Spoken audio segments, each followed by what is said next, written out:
pero según entiendo, Pemex ha dicho que aún recuperando esos pozos, lo dice en su diagnóstico, aún yendo a territorio, aún explotando todo lo que hay en aguas someras, no tenemos una tasa de reposición aceptable para el 2020 y que por lo tanto hay que ir a aguas profundas. ¿Estoy en lo correcto? Eso dice el diagnóstico. A mí primero me gustaría hacer una precisión respecto a que no se han seguido los procedimientos de recuperación secundaria. En Petróleos Mexicanos en México hay una experiencia importante en la aplicación de procesos de recuperación secundaria.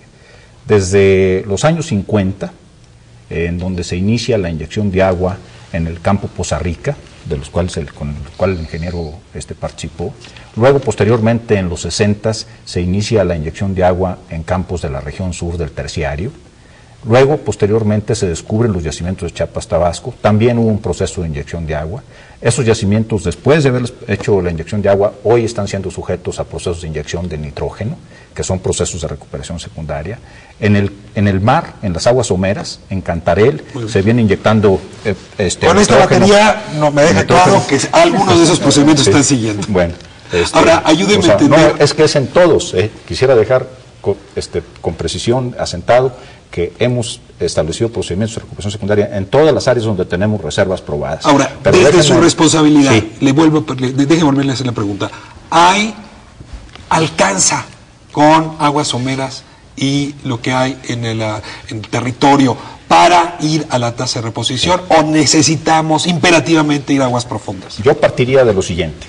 Vamos a partir del hecho de que vamos a sostener la plataforma de producción que hoy tenemos, del orden de los 3 millones de barriles, que queremos seguir siendo un país productor importante en el contexto internacional. Y que tenemos petróleo, dice la secretaria y todos los expertos. Sí, si no tuviéramos petróleo, pues no habría de dónde producir. Definitivamente es una premisa.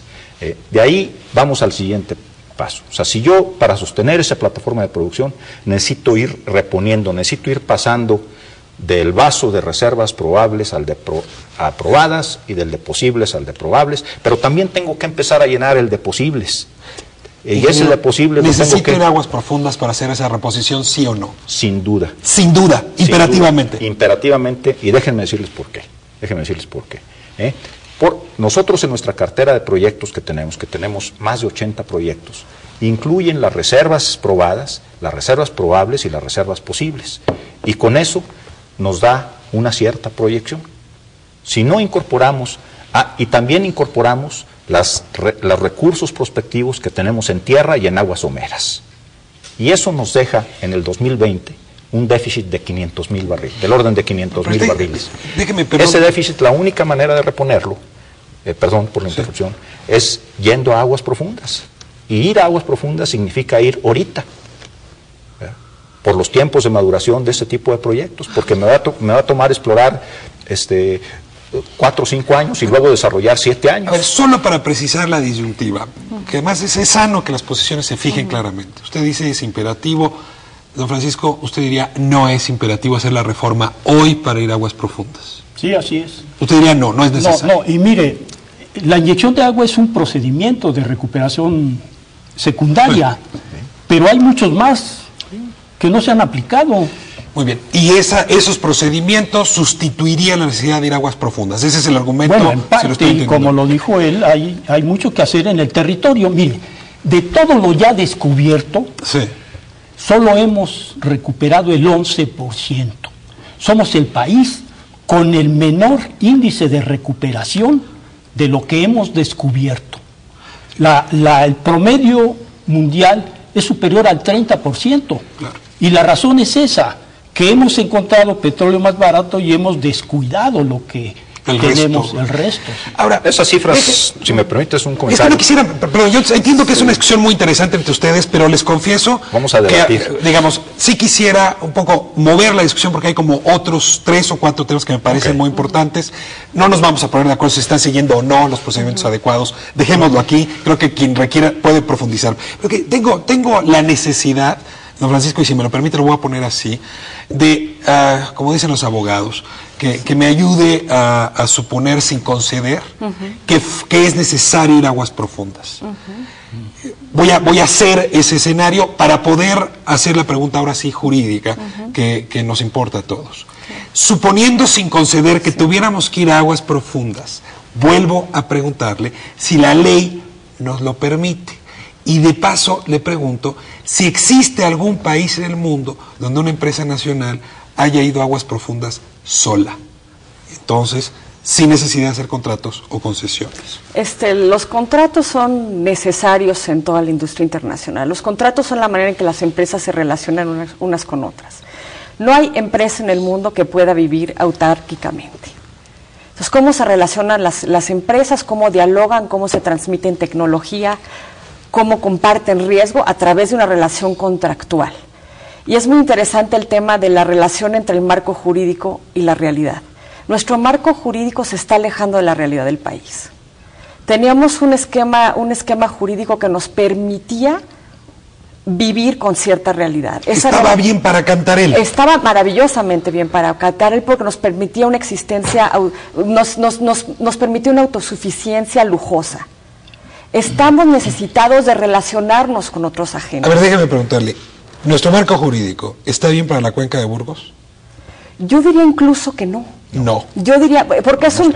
Porque, no, ¿están todos de acuerdo? Hombre, logré un digo, acuerdo. Vamos, nuestro marco jurídico tiene muchas deficiencias porque es un marco jurídico inconsistente, tiene parchecitos. Y mi temor de esta reforma precisamente es que vayan a quedar parchecitos por falta de negociación política.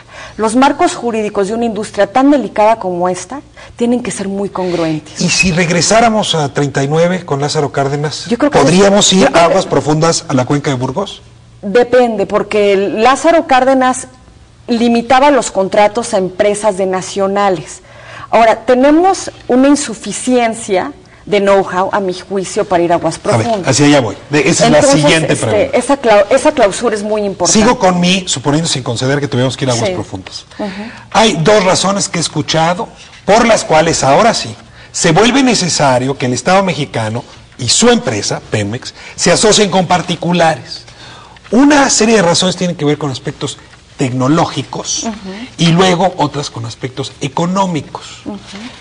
Démosle una ronda al tema de los aspectos tecnológicos. Se dice que sí y solo sí nos asociamos con otras empresas que ya tengan el know-how tecnológico para ir a aguas profundas, porque Pemex tiene know-how para estar en aguas someras, pero no en aguas profundas. Si nos asociamos, vamos a adquirir ese conocimiento. Del otro lado, Jordi, se dice en la crítica, pues que la tecnología se vende hasta en Internet, que hay muchas empresas que están dispuestas a dar ese servicio sin ser socios de la sustracción de petróleo, basta con que se les contrate. Incluso se pone como ejemplo alguna asociación que tenemos con una empresa tejana. Entonces, otra vez, ni modo, las disyuntivas estas maniqueas. Por un lado, se plantea que para adquirir esa tecnología hay que asociarse con otros, por otro lado se dice, basta con contratar, no es necesario asociarnos. ¿Dónde estamos? ¿A dónde vamos? El año pasado se entregó, como todos los años, el premio a la investigación del Instituto Mexicano del Petróleo, por cierto, institución muy cercana aquí al Instituto Politécnico Nacional, y el premio se dio a la investigación de una plataforma anclada a tierra a 300 metros de profundidad. ¿Eso, por cierto, es aguas someras o aguas profundas? En las definiciones entiendo que es agua someras. Someras. ¿Profundas empiezan en qué kilómetros? En 500. 500 metros, ok. Ahí estamos. Ese es el mayor desarrollo tecnológico con el cual se le da un reconocimiento a la investigación en México, no necesariamente a mexicanos, porque, por cierto, el premio se le dio a un ruso. Pero bueno, partiendo que es tecnología basada en nuestro país y de desarrollar nuestro país. ¿Hacia dónde vamos? El último gran descubrimiento que hizo Petrobras en el mar lo hizo a más de 3.000 metros de profundidad. ¿Cuáles son las diferencias? La diferencia fundamental es que las plataformas ya no pueden estar ancladas sin movimiento al fondo del mar. Son barcos que se mueven. Claro, tiene una serie de tecnologías para que éstas se puedan mantener en un punto, relación con satélites, etcétera, etcétera. Pero ese es solo el principio. Vamos avanzando un poquito más. Pemex no tiene la tecnología actualmente para eso. Te pregunto, ¿la puede comprar o necesita asociarse con alguien para hacerse de esa tecnología? Muy bien, el ejemplo que ponías hace rato, el tema es, aún y consiguiéndola, es cómo la vamos a utilizar. Es muy sencillo decir, yo sé manejar coche, ¿puedo manejar un coche de alta velocidad? No. Pero voy y compro una computadora y un curso para aprender, ¿no? Pues ojalá fuera sencillo, nada más que en el mundo virtual los errores no les cuesta vida a nadie, ¿no? Claro. Aquí estamos hablando de una transformación conceptual en la forma de hacer las cosas allá en aguas profundas, si podemos retomar el caso. ¿Es menos riesgoso tecnológicamente entonces ir con alguien que ya sabe aguas profundas? Ese sería el punto. Nos vamos a equivocar menos, eso es un hecho, y equivocarnos menos significa ahorrarle recursos al país, y en el modelo que hemos escogido en nuestra Constitución nos dice que toda inversión que se hace en la industria petrolera nacional proviene de los recursos de todos los mexicanos.